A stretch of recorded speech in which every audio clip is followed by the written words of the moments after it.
ఉన్న బంగారాన్ని విడిపించి ఆ రోజు ఆన్లైన్ రేటుకే మేము కొంటాం. Sharma gold company. నమస్కారం, సుమన్ టీవీకి స్వాగతం. 2025 ఆంగ్ల నూతన సంవత్సరం ద్వాదశ రాశుల వారికి నవగ్రహాల సంచారం ఆధారంగా ఎటువంటి ఫలితాలు ఉంటాయి, ఎటువంటి పరిహారాలని పాటించుకోవాలి, ఈ విషయాన్ని తెలియజేసేందుకు మనతో పాటు ఉన్నారు ప్రముఖ జ్యోతిష రత్న, జ్యోతిష చక్ర వైభవ నిపుణ డాక్టర్ రాళ్లపల్లి రవికుమార్ గారు మనతో పాటు ఉన్నారు. గురువుగారిని అడిగి తెలుసుకుందాం. నమస్కారం గురుగారు. నమస్కారం గురుగారు, మొదటిగా ద్వాదశ రాశుల వారి గురించి తెలుసుకునే ముందు ఈ నవగ్రహాల్లో ముఖ్యమైనటువంటి గ్రహాలు ఏవైతే ఉన్నాయో వాటి సంచారం ఎలా ఉంది, ఎటువంటి ఫలితాలను అందిస్తుంది? సుమన్ టీవీ ప్రేక్షకులకి ఆంగ్ల నూతన సంవత్సర శుభాకాంక్షలు.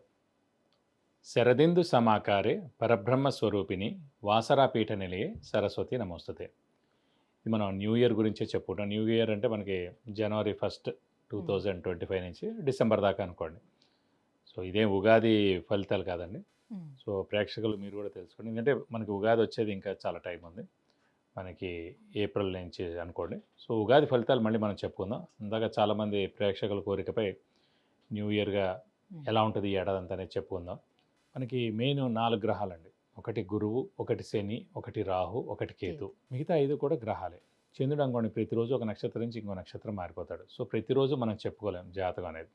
సో ఒక రోజు ప్రతిరోజు నడుస్తున్నందుకు ఈ చంద్రుడు మనం ప్రతిరోజు ఒక పాయింట్ ఏం చెప్పలేం, కొత్తగా పాయింట్ వెంటనే ఇప్పుడు జాబ్ వస్తుంది, వెంటనే పెళ్ళి అవుతుంది, సంతానం కలుగుతుంది, ఇవన్నీ ఒక రోజులో జరిగేవి కాదు. సో అలాగే మనం బుధుడు తీసుకున్న 20 రోజులకి ఒక రాశి నుంచి ఒక రాశి మారుతాడు. అలాగే శుక్రుడు తీసుకుంటే 20 రోజుల నుంచి ఇంకో రాశిలోకి మారుతాడు. కుజుడు తీసుకుంటే 45 రోజులు. అలాగే మనం ముఖ్యంగా శుక్రుడు తీసుకుంటే 20 రోజులు. సో రవి ఒక్కటి నెల రోజులు, కుజుడు 45 రోజులు. ఇవన్నిటితోటి మనం ప్రతి ఏడాదిలో కూడా వచ్చే మేజర్ మార్పులు చెప్పడం చాలా తక్కువ, కష్టం అనమాట. కష్టం ఇన్ ద సెన్స్ అది అక్యురేట్గా ఏమి ఉండదు. ఈ జస్ట్ 20 రోజులు నెలలకి మార్పు మళ్ళీ వెంటనే ఇది జరుగుతుంది, ఇది ఖచ్చితంగా జరుగుతుందని చెప్పడం కన్నా మెయిన్గా మటుకు గురువు, శని, రాహు, కేతు. గురువు సంవత్సర కాలంలో ఒక రాశి నుంచి ఇంకో రాశి మారుతాడు. శని 2.5 సంవత్సరాలకు ఒక రాశి నుంచి ఇంకో రాశిలోకి మారుతారు. రాహుకేతులు ఇద్దరు కూడా ఛాయాగ్రహాలు, ఎప్పుడూ ఆపోజిటే ఉంటారు కాబట్టి వాళ్ళిద్దరు కూడా ఒక రాశి నుంచి ఇంకో రాశికి మారడానికి ఏడార్థం పడుతుంది అన్నమాట. వీటిని ఆధారం చేసుకుని చెప్పాలన్నమాట ముఖ్యంగా ఏ విషయం జరిగినా కూడా. కాబట్టి ముఖ్యంగా గురువు వచ్చేసి మనకి 15 మే 2025 నుంచి మనకి ముఖ్యంగా మిథున రాశిలోకి ప్రవేశిస్తున్నాడు. అలాగే శని 30 మార్చ్ 2025 నుంచి మీన రాశిలోకి ప్రవేశిస్తున్నాడు. ఇక రాహుకేతు ఇద్దరు కూడా సేమ్ డేట్ 18th మే 2025 నుంచి మనకి రాహు కుంభరాశిలోకి వస్తాడు. అలాగే కేతు సేమ్ 18th మే 2025 నుంచి సింహరాశిలోకి కేతు వస్తాడు. ముఖ్యంగా మొన్న కూడా చెప్పుకున్నాం మనం, అక్టోబర్ 20 తారీఖు నుంచి కుజుడు నీచలో ఉన్నాడండి. సో ఈ కుజుడు నీచత్వం 21 జనవరి 2025 వరకు ఉంది. అంటే ఈ జనవరి 2025 21వ తారీఖు దాకా ఉంది. మళ్ళీ ఇంకొకసారి 3rd ఏప్రిల్ 2025 నుంచి 5th జూన్ 2025 వరకు కుజుడు నీచలో ఉంటాడు. సాధారణంగా ఈ కుజుడు మెయిన్గా న్యాచురల్ కెలామిటీస్ కారకుడు, అంటే ఎర్త్క్వేక్. లాస్ట్ టైం మనం ఎందుకో చెప్పుకోలేకపోయాం, ఈ న్యాచురల్ కెలామిటీస్ అనే వర్డ్ వాడడం కానీ చెప్పుకోలేకపోయాం. సో ఎర్త్క్వేక్ కానివ్వండి, మేజర్గా తుఫాన్లు కానివ్వండి, పంచభూతాలు ఏవైతే సృష్టిస్తాయో నీరు ద్వారా కానివ్వండి, భూమి ద్వారా కానివ్వండి, లేకపోతే ఫైర్ అగ్ని ద్వారా కానివ్వండి, సో ఇలాంటి ఈ పంచభూతాలు సాక్షిగా ఏదైనా ప్రళయం సంభవించేందుకు అవకాశం ఉన్నాయి. ఇది కాకుండా కుజుడు మెయిన్గా కారకుడు ఎలక్ట్రికల్ అనుకున్నాం, ఫైర్ ఏదైనా అంటుకోవడం కానీ, సెక్యూరిటీ కూడా కుజుడే అండి. అలాగే సెక్యూరిటీ ల్యాబ్స్ అవ్వడం కానీ, షార్ట్ సర్క్యూట్ అవ్వడం కానివ్వండి, మెయిన్గా వెహికల్ యాక్సిడెంట్స్, అలాగే ఫ్యాక్టరీలో పనిచేసే వాళ్ళు వర్కర్స్ ఉంటారు, ఇండస్ట్రీలో పనిచేసే వర్కర్స్ ఉంటారు, అక్కడ ఏమైనా పేరడం కానీ లేదంటే అంటుపోవడం కానీ, ఇదే కాకుండా ఈ ఎన్కౌంటర్స్ ఇవన్నీ కూడా జరుగుతుంటాయి. ఇలాంటి చోట్ల కూడా అనవసరంగా మన పోలీసులు కూడా కొంతమంది చనిపోవడం జరుగుతుంది, అలాగే ఆర్మీ వాళ్ళు కూడా కొంతమంది చనిపోవడం జరుగుతుంది. కాబట్టి మనకి జూన్ 5వ తారీఖు దాకా ఇలాంటివన్నీ ఉన్నాయండి.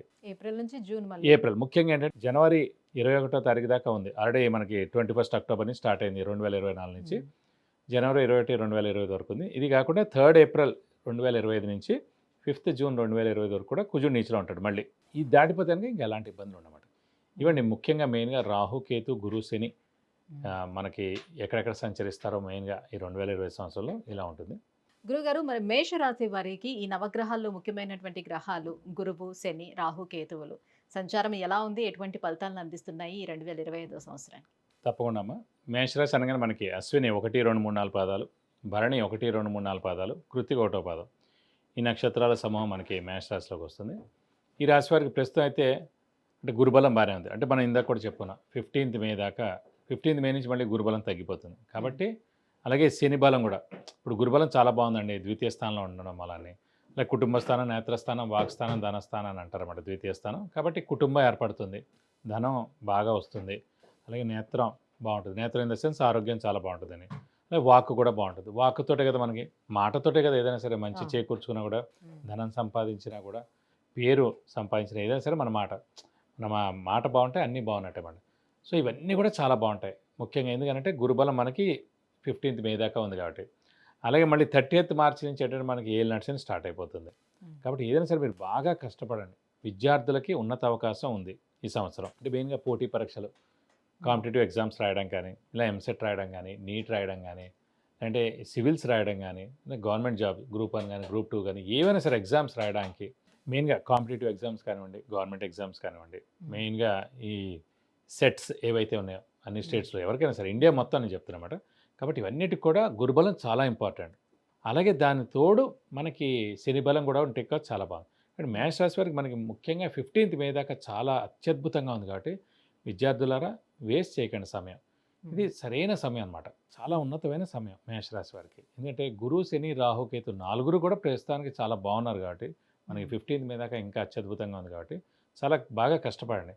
తప్పకుండా మీరు అనుకున్న పనులన్నీ జరుగుతాయి. ఈ సంవత్సరంలో ఒక 5 నెలలు వాళ్ళకి ఇంకా అవకాశం ఇంకా ఉంది. అవకాశం ఉంది దేవుడి దయ. ఇది మిస్ చేశారనుకోండి మళ్ళీ మనకి 2-3 ఏళ్ల దాకా గురుబలం రాదు. మళ్ళీ మే నుంచి మూడో ప్లేస్లోకి మూడో వెళ్తారు. ప్లేస్లోకి వెళ్ళిపోతుంది. 3rd ప్లేస్ అనగానే మనకి గురుబలం తగ్గిపోతుంది. అలాగే 30th మార్చి వచ్చిందనుకోండి ఏళ్ళు నడిచిన స్టార్ట్ అయిపోతుంది. ఉమ్. సో అలా మీకు ఏమంటే బలం అంతా తగ్గిపోతుంది. ఒకసారి ఏళ్ళు నడిచిన స్టార్ట్ అయిందనుకోండి బద్ధకం పెరుగుతుంది, పనులన్నీ ఆలస్యంగా అవుతాయి, లేట్గా జరుగుతుంటాయి పనులు. ఎక్కడికి వెళ్ళినా కూడా 2-3 సార్లు వెళ్తే కానీ పనులు జరగవు. ఎందుకంటే ముఖ్యంగా మేషరాశి అధిపతి కుజుడు, శని. కుజుడు, శని అస్సలు పడదు, వాళ్ళిద్దరూ బద్ధ శత్రువులు అనుకోండి. సో మీరు ఎంత కష్టపడినా హెల్ప్ చేసే ప్లానెట్ అయిన శని మిమ్మల్ని వెనక్కి లాగుతూ ఉంటాడు. అనవసరంగా అపనిందలు పడడం, డబ్బు ఖర్చు అవ్వడం, హెల్త్ ప్రాబ్లమ్స్ రావడం, ఉమ్. మాట పట్టింపు పెరగడం, మిత్రులు శత్రువులు అవ్వడం, ఇలాంటివన్నీ కూడా జరుగుతుంటాయి అన్నమాట. కాబట్టి ఈ 5 నెలలు 15th మే దాకా మటుకు మీరు ఒక్కరోజు కూడా వేస్ట్ చేయకుండా బాగా కష్టపడితే మీ జీవితం చాలా బాగుంటుంది. అన్ని విషయాల్లో కూడా, ఉమ్. అన్ని రంగాల వాళ్ళకు కూడా చెప్తాను. ఈ ఈ రంగం ఆ రంగం. రాహుకేతువులు ఎట్లాగా వీళ్ళకి అనుకూలిస్తున్నారు? 5th, 11th రాహుకేతులు ప్లేస్లో? ఏంటంటే మనకి 18th మే వచ్చింది అనుకోండి ప్రస్తుతం బాగానే ఉంది. రాహుకేతులు 6-12లో ఉన్నారు, బాగానే ఉంది. ఉమ్. 18th మే వచ్చినా కూడా 6-5-11లో ఉంటారు, అది కూడా చాలా మంచిదే. అంటే మనకి ఏలినాటి శని వచ్చినా గురుబలం తగ్గినా ప్రస్తుతం మటుకు రాహుకేతుల బలం మటుకు బాగుంటుందని చెప్పుకోవాలి. సో ఆరోగ్యపరంగా చూసుకుంటే ఎట్లా ఉంటుంది వీళ్ళకి ఈ ఆరోగ్యపరంగా సంవత్సరం? అయితే కనుక ప్రస్తుతం మనకి ఈ ఏలినాటి శని ఇంపాక్ట్ ప్రస్తుతం వెంటనే ఉండదండి. ఎందుకంటే ఇప్పుడే స్టార్ట్ అవుతుంది కాబట్టి వెంటనే ఉండదు. కనీసం ఒక 1-2 ఇయర్స్ అయిన తర్వాత దాని ఇంపాక్ట్ పెరుగుతుంది. కాబట్టి ఈ సంవత్సర కాలం మటుకు 2025 మటుకు ఆరోగ్యపరంగా అన్ని విధాలా బాగానే ఉంటుందని చెప్పుకోవాలి. ఉమ్. ఎలాంటి అంటే మేజర్ ఇబ్బందులు ఉండదు ఆరోగ్యపరంగా. శని సంచారం మూలంగా స్థానచలనం కూడా ఉంటుందా అంటే వీళ్ళకి? ఏలినాటి శని ఇప్పుడే స్టార్ట్ అయింది కాబట్టి వెంటనే ఉండేందుకు అవకాశం ఏం లేదండి మేషరాశి వారికి. కొద్దిమందికి ఒక 25% మటుకు, 100కి 100 ఉండాలని లేదు, ఒక 25% మటుకు స్థానచలనం అయ్యేందుకు అవకాశం ఉంది. అది ఉద్యోగం మార్పు అవ్వచ్చు, ఇల్లు మార్పు అవ్వచ్చు, లేదంటే వేరే ఊరు ట్రాన్స్ఫర్ అవ్వచ్చు, లేదంటే వేరే ఊరిలో కొత్త జాబ్ వెతుకుని వెళ్ళేందుకు కూడా అవకాశాలు ఎక్కువగా ఉన్నాయి. మరి ఈ గ్రహాల శాంతి కోసం ఎటువంటి పరిహారాలని పాటించాలి? ముఖ్యంగా ఇప్పుడు మేషరాశి వారికి మనకి మెయిన్గా ఇంకా శని ఇంపాక్టే ఎక్కువగా ఉంటుందని అనుకుంటాం కాబట్టి వీళ్ళు ఫిక్స్డ్గా మేషరాశి వారు, ఎందుకంటే మేషరాశి అధిపతి కుజుడు, ఈ శని వాళ్ళిద్దరూ బద్ధశత్రువులు కాబట్టి మనం ఫిక్స్డ్గా అనుకోవాలి. ఈ 7.5 సంవత్సరాలు ఇతని ఇంపాక్ట్ చాలా ఉంటుంది. ఇప్పుడు కాబట్టి అప్పుడు కాబట్టి ఇప్పుడు ఎందుకు వచ్చింది గొడవ అని చెప్పి ఫిక్స్డ్గా ఇంకా మేషరాశి వాళ్ళు ప్రతి శనివారం ఉపవాసం అనేది ఫిక్స్డ్గా పెట్టుకుంటే చాలా మంచిది. ముఖ్యంగా వీళ్ళు మామూలుగా అయితే శివుణ్ణి, ఆంజనేయ స్వామిని ఎక్కువగా పూజిస్తుంటారు. ప్రస్తుతం ఏంటంటే దాన్ని కొంచెం వెంకటేశ్వర స్వామిని కూడా ఎక్కువగా ఆరాధిస్తే కనుక ఈ సంవత్సర కాలం మీకు అన్ని విధాలా మంచి చేకూరుతుంది. విద్య, ఉద్యోగం, వివాహం, వ్యాపారం, విదేశీయానం, ఆరోగ్యం, ఐశ్వర్యం, గృహం వీటన్నిటి గురించి తెలుసుకోవాలంటే కింద స్క్రోల్ అవుతున్నటువంటి నెంబర్లకి కాల్ చేయడం లేదంటే మెసేజ్ చేసి గురువుగారి యొక్క అపాయింట్మెంట్ పొందొచ్చు. గురుగారు, మేషరాశి వారికి 2025 ఈ ఆంగ్ల సంవత్సరం ఏ రకంగా ఉండబోతుంది అనే విషయాన్ని తెలియజేసినందుకు ధన్యవాదాలండి. నమస్కారం.